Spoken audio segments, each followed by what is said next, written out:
Right. Well, I think that there's also examples of people like Deja Fox and, like others that are really, really young that are running for office that are like, I don't like the job that you're doing and you're going to give me that passive aggressive response and be arrogant. Guess what? You need a challenger. Everyone's getting a challenger. And I actually think that that's one of the healthiest things we can have in our democracy is have everybody be challenged because first of all, like, I have a ton of challengers for the school board race. Like, I know, like, there's some that have filed. There's some that are going in through the Baltimore Teachers Union endorsement process with me. There's some that are like floating the idea around. There's some Moms for Liberty foolery. Really? Yeah, but at the same time, it like keeps me on my toes. It holds me accountable to understand what the issues are and also fine tune like my messaging, be very clear about my why. Because if I didn't have a challenger and if I'm just, like, chilling, I don't have to do anything.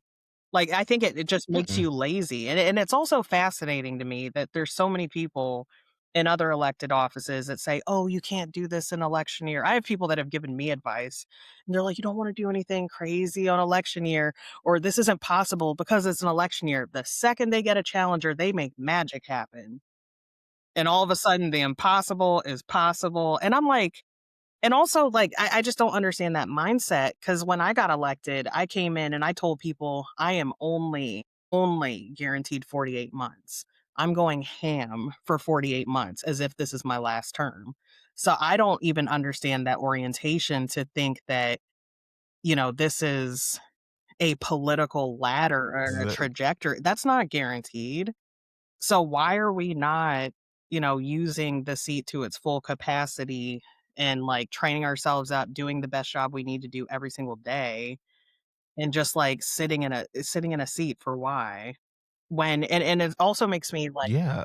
I've been thinking a lot about, folks that maybe, got outed of their like got kicked out of their seat through an election. I've always wondered if you were to ask them the question if there's something that they wish they would have done had they known that they would get voted out, what would that thing be? Because I guarantee you people have some regrets because they're under the idea that they're guaranteed more time than they are. That is a really good question. I'm gonna, you know what? I'm gonna steal that from you when I talk to some people because I never even thought about like I never thought about it from that side. I've always said definitely everyone should challenge Me incumbents. I think it makes the incumbent stronger, but also if you want to pull that person to the left, a lot of times you can't just go to them and say, "We would like you to do this. Let's bring a bunch of people out." We have to show you there's someone else we can turn people to make them actually say, okay, now I actually need to start listening to all these people who are angry about X, Y, and Z.